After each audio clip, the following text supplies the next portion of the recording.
नमस्कार दोस्तों, मैं पूजा जौनपुरिया और आज जा रही हूँ रोली जौनपुरिया के घर।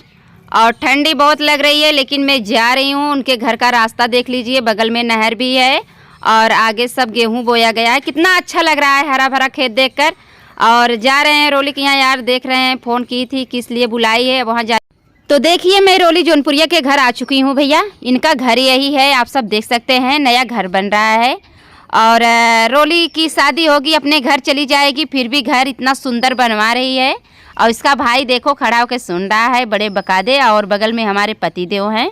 और आगे दिखाती हूँ, आप सब वीडियो पे बने रहिए। और रोली का घर है और घर के सामने देख लीजिए दो ठे गाड़ी रखी है। यह कबाड़ है सब, जब तक बांस बल्ली नहीं निकलेगा तब तक घर कबाड़ी जैसा लगेगा। और जब निकल जाएगा तो इस घर का शोभा और कुछ ही हो जाएगा, बहुत बढ़िया लगेगा। और यहाँ आई हूँ और देखिए यहाँ गोरू को चारा डालने वाला कोई मशीन भी रखा गया है। और इधर देखिए, और यही सब है रोली के घर।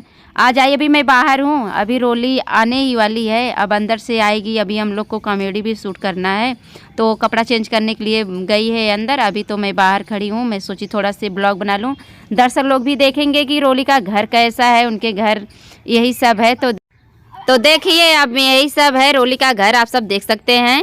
और अभी निकलने वाली है आदर्श की दुल्हनिया। अभी है रोहित, उसके भैया। देखिए रोली को खिचड़ी नहीं देना पड़ रहा है ना, कितने आए से मस्त से घूम रहा है। और जब ससुराल जाएगी रोली ना तो इसके घर खिचड़ी ले जाना पड़ेगा ना बच्ची, ठीक है ना, ज़रूर लेकर जाएगा। देखिए भसभसा रहा है, अच्छा लग रहा है।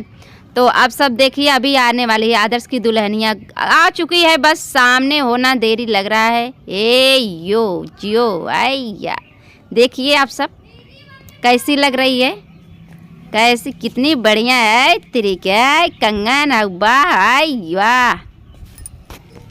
कैसी भी साड़ी पहन ले, चाहे उल्टे में चाहे सीधे चाहे ऐसे पगलवन मती कहले, फिर भी अच्छी लगती है। देख लीजिए या तब का चलो गाइस, अब हम लोग चल रहे हैं वीडियो शूट करने।